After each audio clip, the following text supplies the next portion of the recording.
Welcome back to the Who's Yanks. We have another Who's Yanks. We're talking Canada soccer and U.S. soccer.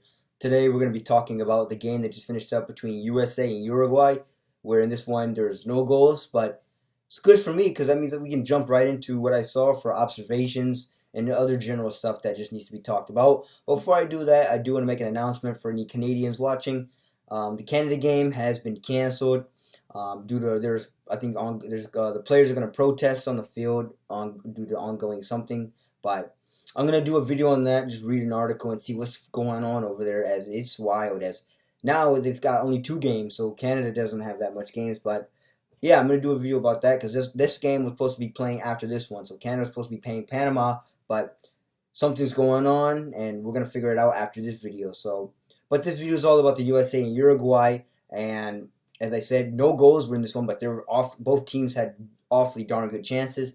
As a matter of fact, Cavani should have finished at the last one, but it was a wide open net and he couldn't finish it. That would have been a dagger for the USA, but it didn't go. It didn't go in. And yeah, so let's just go right into the stats so we can just start immediately talking about basically what I saw throughout the whole game. So there's 9 shots to 12. Uruguay did have more shots. 3 of the 4 for the USA were on target. So 3 of the 9. But Uruguay had 4 shots. USA had 3 out of 9. So both teams also had a third of the shots were on target. Quick math. 54% possession to 46% possession. USA did have slightly more possession. 455 passes completed, 384 passes completed. 82% pass accuracy to 78% pass accuracy. 12 fouls, 15. 1 yellow card for Uruguay. No red cards, no offsides, and 4 corners apiece. So yeah, this game for the most part was in the end, and as I said, both teams had strong chance, especially in the first half, to finish. Uruguay, right when the game began, they put 2 wide gaping opportunities right past Sean Johnson. Not right past him, but near him. Thankfully, Sean Johnson came up big for the USA, as well as the shots missed. So Uruguay couldn't have anybody backdoor to finish it, but yeah, Uruguay was close. But there's also times where USA had some close ones. There was a wide open header for, once again, Jesus Ferreira, which his lack of goal scoring woes continue for the U.S. national team, despite being on fire with FC Dallas. And yeah, for him, specifically, it's another game where, once again, 1, 2, maybe 3, couple chances, and he can't put it in the back of the net. It's a struggle. The drought continues for him, and he hasn't broken through yet with the national team, even though I think he scored back in Austin or a couple other places during World Cup qualifiers. But yeah, for the past 2 games, Morocco and Uruguay's game, he hasn't scored. But as I said, then again, I said this in the Morocco video, this game as well as the last game it's not really about the scoreline that matters. It's all about performance. And as I said, now you've got 4 games left, 2 left in this window, 2 in the other in September, and this was the other quality opponent. As I said, no offense to Grenada and El Salvador, but Morocco and Uruguay were your best test. This game was obviously your best test, and it surely taught us a lot. For sure, there's a lot I'm going to cover, but as I said, scoreline doesn't matter. So 0-0, yes, it looks decent on paper. For the USA, they tied with one of the best teams in the world, Uruguay, which this was honestly a more equal match. Both teams, Uruguay definitely has a lot of World Cup experience. They've won it in the previous years. But, yeah, right now it was all about experience and who's got talent on the field, and both teams are loaded with talent. And, yeah, specifically, Uruguay played a really, really good game. Both teams played great. But specifically in the first half, I also noticed that Uruguay kept abusing the U.S.'s right side. Not Brendan's, but Joe Scally's side, and eventually it switched to Brown's side, Palmer Brown. The Uruguay was abusing those sides, and yes, I know many people got mad at Joe Scally saying, I saw it in group chats and tweets and stuff, saying Joe Scally's not good. But I honestly cut the guy some slack because he's young. And he's only played, he hasn't played that much for the USA's national team. He's played minimal minutes. And I'd say 1 or maybe a game and a half, if you include the other half of the Morocco game, I'm not gonna hit him on the head. I'm me personally. I'm not gonna hit him on the head for his performance. I mean, then again, too, it was against much tough opportunity. I mean, both these games were against tough opposition. Sure, he probably played a little bit better in the Morocco game, but then again, I mean, that's what these games are all about.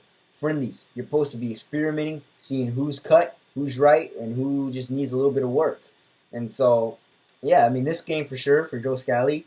Sure, I mean, it wasn't his best game as he kind of turned the ball over a lot, as well as um, pretty. He lacked a little bit at times too on defensive counterattacks from Uruguay, even though he didn't concede. But a lot of the Uruguayan attacks on his side, I mean, he did got past him way too easily. And yeah, as I said, Joe Scally, yes, he's young, and I'm not gonna abuse him on the head for that.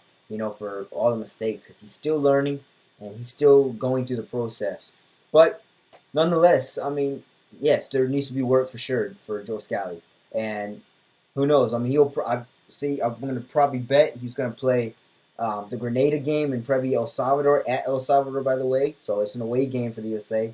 So even though El Salvador is on paper is not as strong as Uruguay or Morocco, you're still going to somebody's house, and it's a CONCACAF match. Which, by the way, given how we saw World Cup qualifiers, it's never easy to win at somebody else's house in World Cup qualifying, let alone any game in CONCACAF. So I like this road game road game test for the USA. But for that, they got Grenada in Austin, so they're going to be playing there. But yeah, this game is all about performance and experimentation still. Now's the time to see who's cut and who can play for the job and who can make the starting lineup and who's on the World Cup roster for the USA. So that's what this game's all about. But yeah, for him and even Palmer Brown definitely grew into the game, but he's definitely still trying to learn more about it. And yeah, I mean, it's going to take time. It's a process. They're young players. By the way, Palmer Brown's a Kansas City native. We saw him, I believe, in the Gold Cup back in last summer, but he played really well. But he's still got to learn. Him and Joe Scally for defense, it's going to take a while. It's a process. Trust the process. It's going to take a while. And then, as I said, yeah. But credit to the U.S. in the first half, after Uruguay threatened, the USA also threatened. They also turned the tide after the first half. So, first half, they really began to grow into the game. The USA really found some chances. They held somewhat strong defensively. And the midfield was definitely more patient and controlled the game more and dictated the game a lot more towards the end of the first half. So that's a plus for the USA. That's good.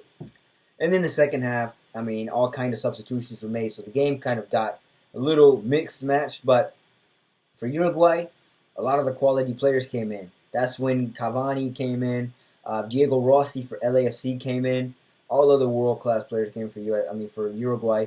But the USA nonetheless held their own. I mean, you got to give credit to USA. They made subs too, and the USA also held on. I mean, that's when Palmer Brown came in, and he played his best. I mean, not his best game. Well, that's up to anyone else to judge. But for me, he played a solid game. I mean, given how young he is, and I'm not gonna say if it was his best or if it's worst, but it's a solid game in my eyes. I mean, sure. I mean, it's got a lot of learning to do. But that's for Joe Scally too, and all the other youngsters in this game that got playing opportunity. But yeah, as I said, after Uruguay made those veteran subs, they really turned up the tempo with more experience. And Cavani, as I said, should have finished off the game. Honestly, for Uruguay, Uruguay should have got a late goal here, and it should have been 1-0 Uruguay, and they should have escaped here with a victory. But it is what it is. I mean, Cavani missed a wide open sitter and had Sean Johnson beat for sure if he could have steered on frame, but he steered it just wide of the post, and that was a big miss. And everybody basically in the stadium for USA had a collective sigh of relief, as I thought he was in the back of the net. Everybody thought he was in the back of the net. But yeah, it's like it's a missed shot. He definitely should have done better. And yeah, I mean, it is what it is. But credit Sean Johnson did coming up huge though. It's been a while since he's been scored on. I believe someone said there's a stat that said he's never been scored on right now for the USA.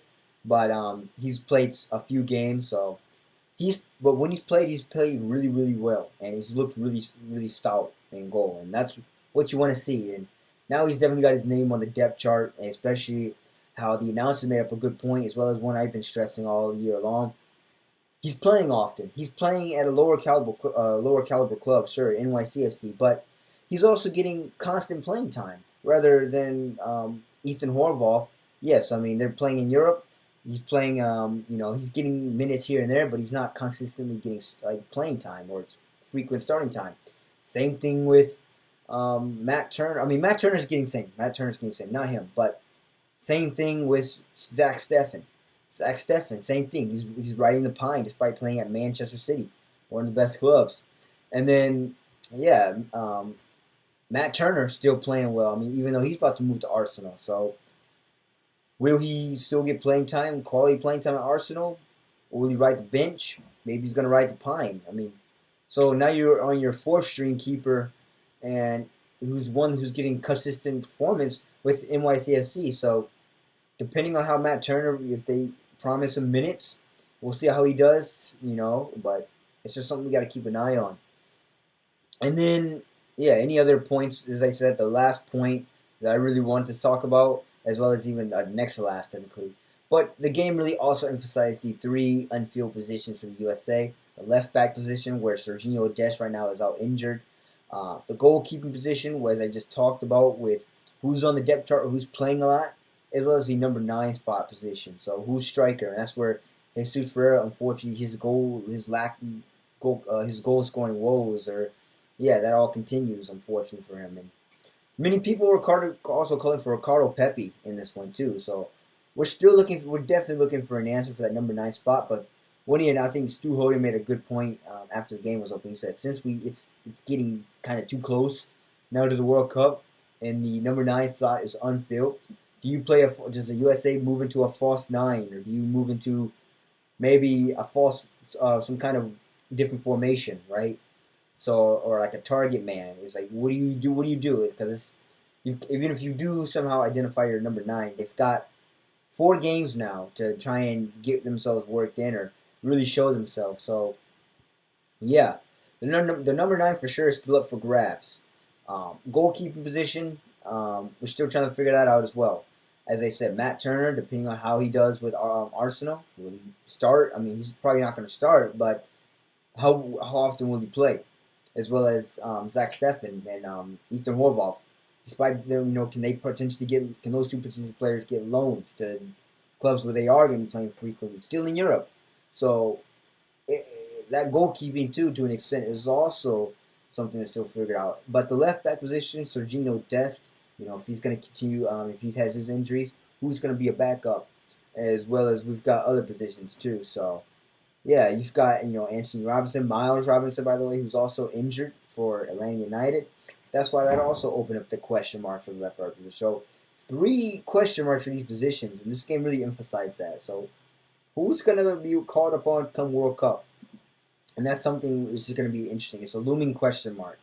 And we'll find that out over the next 4 games. So the last 2 in this window and the next 2 in the September window. So assuming there's no injuries and everybody's healthy, we'll find out how the final squad comes together.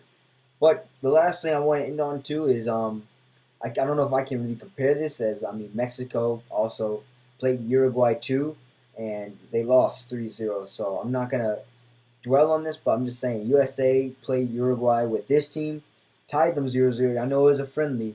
Both games were friendlies, but Mexico just played a really, really bad game, I think, too. Uruguay also played a really good game, too. They capitalized a lot. Uruguay here, from what I saw today, they missed a lot of chances, and they really, really should have put maybe 1, either 2 in the back of the net, but they just couldn't do it. Same with the USA, as I said. They had chance after chance, but just couldn't come up big. And thankfully for neither team, it didn't bite them in the butt, but it really showed something where finishing it lacked in this game. And yeah, for Uruguay, that's definitely a concern. I was just saying you got to clean that up, hopefully. Then again, they were all over Mexico, but the USA game was different. But for the USA, we gotta be against a quality opponent too.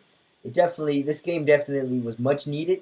As I said, against in the last video against Morocco, you need these kind of games because you need to identify your weaknesses and what needs work, especially what you can do to improve and what anything that can make the team better. come World Cup time. So this game was dire for that, and I'm glad the USA still got to play Uruguay. I don't care what the result was. If it was tied, they lost, won. I'm just happy, because I'm just judging the performance, and they had a decent performance. It's just as I said, just the defense. I mean, defending on one thing that can tell you that definitely has gotten better was defending on transitions. USA today did not did not give up a goal in transitions, despite having numerous counterattacking threats, and that's a plus because that's definitely something they've gotten better at, and it goes with any other position we got to look out for. So we'll see. As I said, they've got 2 games left: Grenada in Austin, and they've got El Salvador in San Salvador. So a tough venue too. So so don't write that Salvador game off, nor the Grenada game. So you got to capitalize on these games, and these are games that are technically still part of the performance, despite them actually being tournament games. So don't sleep on neither of those opponents, especially Salvador in El Salvador. You never know, and it's CONCACAF. So that's pretty much all I got to say. Great game for both teams, and it definitely identified a lot of weaknesses, or not a lot of weaknesses per se, but definitely areas where the USA can use some work. And that pretty much does it for this video. That's all I got to say. If you like this video, make sure you like, share, subscribe, tell your friends about it. Also tell your friends, remember to hit the bell notification when any video is uploaded or posted. And also tell your friends, today was all about performance.